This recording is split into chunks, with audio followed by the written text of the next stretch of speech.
밑에 제목을 보시면 눈을 의심하실 거예요. 마지막 거리두기라고? 관련 얘기 한번 들어보시고 이어가 보도록 하겠습니다. 예방접종 완료자를 중심으로 방역수칙을 완화해서 감염의 위험성은 줄이면서도 일상회복에는 한 발 더 다가가고자 합니다. 내주부터는 4단계 지역에서는 저녁 6시 전후의 구분 없이 접종 완료자 4명을 포함해서 최대 8명까지 모임이 가능합니다. 감염 위험을 안정적으로 관리할 수 있다고 판단되는 업종과 시설에 대해서도 방역 기준이 완화됩니다. 이번이 정말 마지막 조정이 되기를 희망합니다. 정말로 마지막이길 바라는 이 거리두기 조정안 김유진 아나운서 세부 내용이 좀 궁금합니다. 네, 다음 주 월요일부터 이번 달 말까지 적용이 되는 이번 거리두기 조치 내용 하나씩 자세히 짚어보도록 하겠습니다. 네. 먼저 첫 번째로는 일단 사적 모임 인원 제한이 완화가 됩니다. 아하. 4단계 조치가 시행된 수도권은 최대 8명, 3단계 지역은 최대 10명까지 만날 수가 있는데요. 네. 4단계인 수도권을 기준으로 조금 더 세부적으로 들어가 보겠습니다. 어떻게요? 지금은 최대로 만날 수 있는 인원이 6명이긴 한데 이게 저녁 6시를 기준으로 해서 백신 미접종자를 몇 명 포함할 수 있는지가 다르잖아요. 네. 6시 전에는 4명, 이후에는 2명인데 앞으로는 시간 구분 없이 3, 4단계 할 것 없이 무조건 미접종자도 4명까지 만날 수가 있습니다. 그리고 여기에다가 접종을 완료한 4명을 더 포함하면 8명까지 4단계의 경우 만날 수가 있게 되는 건데요. 그러니까 저녁 6시가 넘어가도 접종 완료자가 4분이 계시면 미접종자까지 4분에서 최대 8명이 식당 음식점에 있는 걸 본다 이 얘기잖아요. 6시 이전에도 가능한 내용입니다. 그래요. 6시 이전에도 가능하고. 아하. 그리고 만나는 장소도요. 4단계의 경우에는 기존의 식당과 카페, 집에서만 만날 수가 있었는데 네. 이제는 모든 다중이용시설을 이용할 수 있게 됐다는 점도 알고 계셔야 할 것 같습니다. 네. 또 두 번째로는 영업시간이 늘어납니다. 어떻게 해요? 3단계 지역은 식당과 카페, 지금은 10시까지 운영을 했었는데 자정까지 운영이 가능해지고요. 오. 4단계 지역의 경우에는 여전히 식당, 카페는 밤 10시까지 운영이 되지만 수능을 앞두고 있는 수험생 등을 고려해서 독서실과 스터디 카페는 자정까지, 이외에 공연장이나 영화관도 자정까지 운영이 된다라는 소식입니다. 아하. 마지막으로 결혼식 내용 짚어볼 텐데요. 기존에는 식사를 제공하는 경우에는 99명, 식사를 제공하지 않으면 199명까지 식장에 하객을 모실 수가 있었는데 앞으로는 식사 제공 여부와 상관없이 최대 250명까지 입장이 허용이 됩니다. 단 이 경우에는 최소한 201명이 접종을 모두 완료한 사람이어야 한다는 점은 확인을 하셔야 할 것 같습니다. 일단 기준은 접종 완료자가 있어야 된다는 기준인데 어쨌든 우리가 이제 슬슬 조금씩 일상으로 복귀하는 위드 코로나로 지금 가고 있는 듯한 그런 움직임입니다. 그렇기 때문에 사실 오윤성 교수님, 앞서 영업시간 제한 완화도 반갑습니다만 일단 이 인원 완화된 게 많은 분들이 좀 반가운 소식으로 들릴 것 같아요. 이게 사실은 이제 그동안에 저런 인원 제한들 때문에 그동안에 모이고 싶었던 많은 분들끼리 모이는 것이 상당히 제한이 그랬죠. 됐었죠. 그래서 이제 이전의 일상으로 어느 정도 회복한다라고 하는 그 소식 자체가 굉장히 이제 기쁜데요.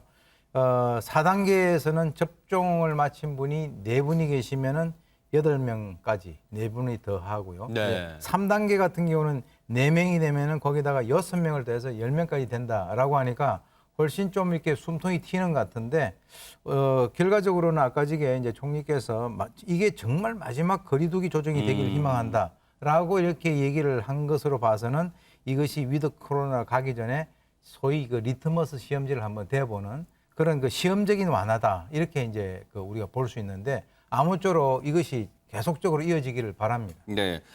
앞서 영업시간 연장도 되는 것도 짚어보면 4단계 지역, 3단계 지역 할 것 없이 동일하게 시간이 연장되는 건가요? 안진용 기자님? 네, 맞습니다. 사실 자영업자들이 가장 반길 만한 부분이기도 한데요. 아하. 왜냐하면 인원을 늘려줘도 저녁 때 10시까지만 영업할 수 있으면은 결국은 이른 귀가를 택하거나 혹은 만났다가도 금방 헤어질 수밖에 그럴 수 없는 건데 있죠. 12시까지 영업이 가능해지면 실질적인 영업적으로 그동안 벌어졌던 손실들을 메울 수 있다는 생각을 한다는 거죠. 특히 이렇게 독서실이나 스터디 카페 외에도 공연장이나 영화관 같은 다중 이용 시설도 밤 12시까지 이용할 수 있다는 거는 그만큼 이 자영업자들이 활용할 수 있는 폭이 넓어졌다고 그럴 볼 수 수 있습니다. 있겠네요. 네.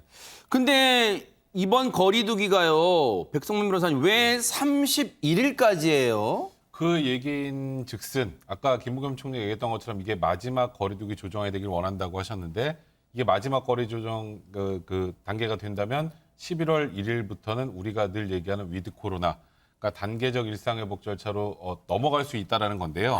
저도 그렇게 되기를 진심으로 네네. 바라고 있는데 그렇게 되면 우리 지금 매일매일 우리 뉴스파이터 할 때도 오늘 확진자 몇 명인가요? 그랬죠. 그렇게 얘기했잖아요. 이제 확진자 숫자를 중심으로 판단하는 게 아니고 네. 중환자 수 그리고 사망자 수를 기준으로 판단합니다. 그래요? 그러니까 우리가 이제 하루에 몇 명 이런 걸 판단하는 시점을 넘어간다라는 거죠. 아하. 그거는 우리가 이제 백신 접종률이 높아지면 높아질수록 관리 체계를 그렇게 변화한다라는 건데 네. 일단은 다음 주까지 확진자 추이 이제 다음 주까지 우리 열심히 세야 됩니다. 숫자. 네. 확진자 숫자 추이를 좀 지켜보고 네.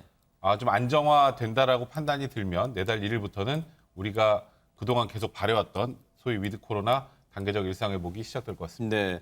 아니 근데 저렇게 단계적 일상 회복이 만약에 다음 달 1일부터 된다는 건 반가운 일일 텐데 근데 우리가 뭐 국민이 바란다고 여론조사상 응답자의 뭐 몇 % 이상이 바란다고 그런 게 아니잖아요. 뭔가 전제 조건이 있을 것 같은데요, 허주연 변호사님. 맞습니다. 방역 체계 전환의 전제 조건은 국민 70% 이상, 18세 이상 기준으로 하면 80% 이상이 코로나19 예방 백신을 접종 완료한다는 것이 전제 조건이었어요. 완료라면 2차까지 맞아야 된다는 얘기잖아요. 그렇죠. 근데 이게 접종에 최근에 속도가 붙고 있기 때문에 다음 주쯤에 이 목표를 달성할 수 있을 것이다 이렇게 예상이 되는데 네. 근데 이제 접종 완료를 2차까지 한다고 하더라도 항체 형성 기간이 있잖아요. 네. 그래서 그게 한 2주 정도가 지금 이제 얘기가 나오고 있으니까 아하. 2주 정도 지나서 한 11월 초 첫째 주쯤에는 전환이 될 수 있지 않을까 이렇게 예상을 하고 있는 겁니다.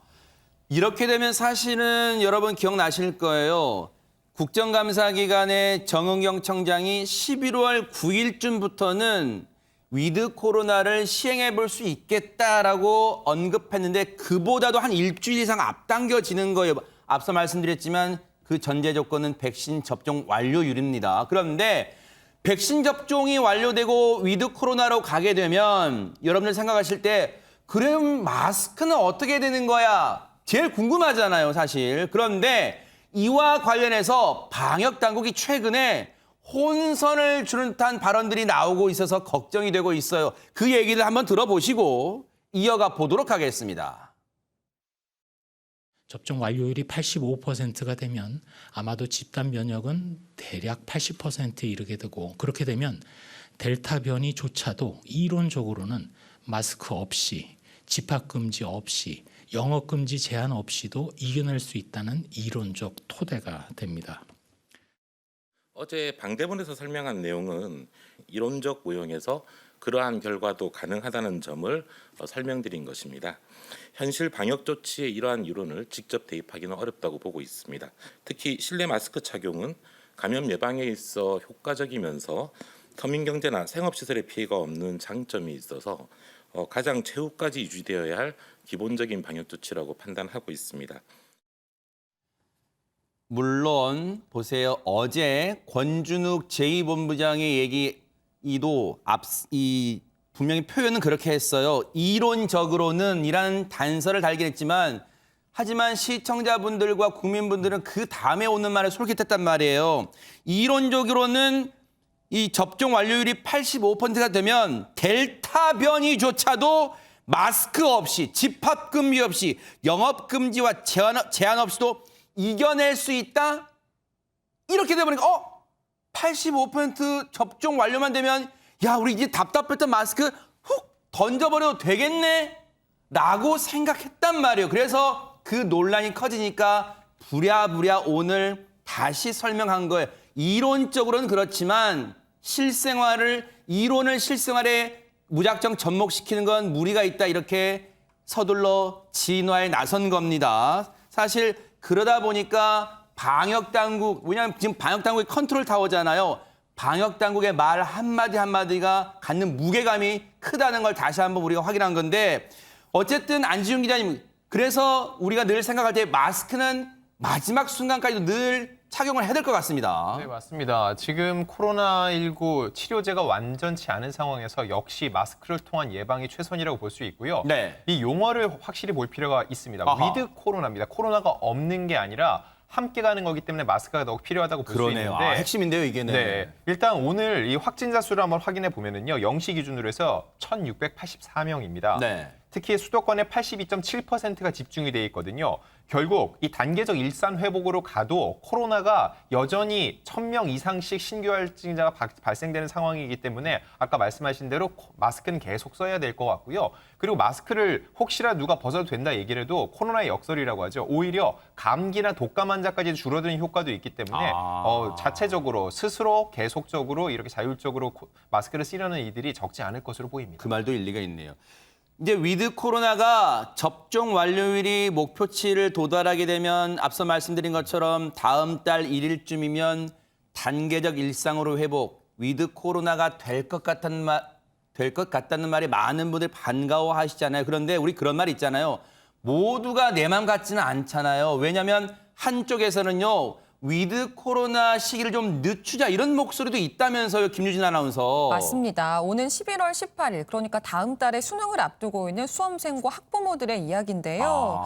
최근 청와대 국민청원 게시판에 이런 글이 하나 올라왔습니다. 위드 코로나 시행을 수능 이후로 미뤄달라, 이런 내용이었거든요.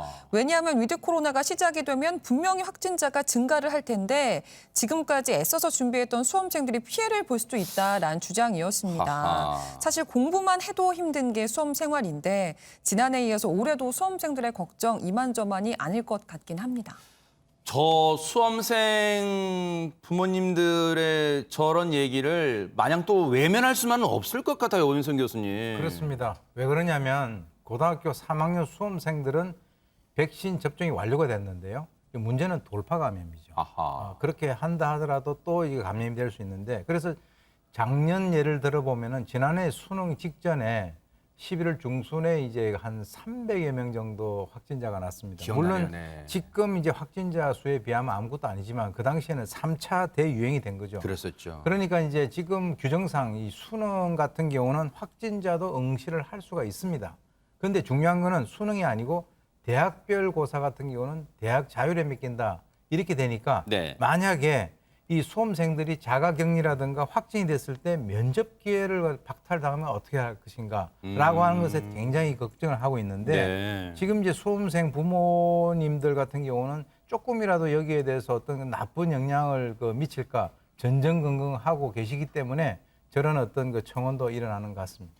이거는 방역 당국이 관심 있게 이 부분도 살펴봐야 될 것 같아요. 수험생과 수험생 학부모들의 걱정이 비율 면에서 얼마나 될 것이냐 이렇게 치부할 게 아니라 반드시 이 부분까지 고려해서 뭔가 이 묘수를 좀 내놔야 될 것 같다 이런 생각도 해봅니다. 이런 가운데 그래도 희망을 좀 볼 수 있는 그런 소식도 들려왔다면서요, 허주연 변호사님. 맞습니다. 전 세계, 우리나라뿐만 아니라 전 세계 곳곳에서 이런 위드 코로나 분위기가 확산을 하고 있어요. 근데 그동안 우리가 해외여행을 못했던 가장 큰 이유 중에 하나가 자가격리 때문에 좀 맞아요. 위축이 많이 됐었잖아요. 네. 그 수요가. 근데 자가격리 없이 해외여행이 가능한 국가가 생겼습니다. 그래요? 바로 싱가포르예요. 어허. 이게 9일에 싱가포르가 여행 규제 완화 조치를 발표를 했는데 오는 19일부터 이 자국민을 포함해서 전 세계 국가 중에 코로나 백신 바이러스 저위험 국가로 분류되는 10개국 정도가 있어요. 미국이나 영국, 프랑스 이런 국가의 국민들이 백신 접종을 완료한 경우에는 이제 상호 간에 자유롭게 자가격리 없이 여행을 할 수 있도록 하겠다 이렇게 발표를 한 건데 네. 다음 달 15일부터는 우리나라도 이 격리 면제 국가에 포함이 될 것이다 이렇게 예상이 되고 있습니다. 네. 그런데 이 난리가 났어요. 왜요? 그동안 이제 여행을 못했던 수요가 본물처럼 터져나온 거예요. 항공사랑 여행사 홈페이지가 완전히 마비가 됐는데 있는데 싱가포르 항공 같은 경우에는 지난 주말 내내 홈페이지 서버가 다운이 돼서 불편을 겪었고요. 온라인으로 항공권 구매에 실패한 사람들이 항공사 사무실, 그 오프라인 사무실 앞에서 줄까지 서가면서 항공권을 구매하려고 난리가 났다고 합니다. 네. 그런데 이제 항공계 업계나 여행업계 같은 경우에는 그동안 굉장히 침체를 겪어왔기 때문에 그렇죠. 뭐 서버가 다운되더라도 즐거운 비명을 질렀을 것 같습니다. 네. 그동안 얼마나 우리 국민들 답답했을 것 같아요. 물론 앞서 말씀드렸지만 전제 조건은 백신 접종 완료율입니다. 정말 우리 국민이 감내해낸 결과라고 봅니다. 위드 코로나가 시행된다면요. 그런 좋은 소식 실제로 이어지길 기대해 보도록 하겠습니다.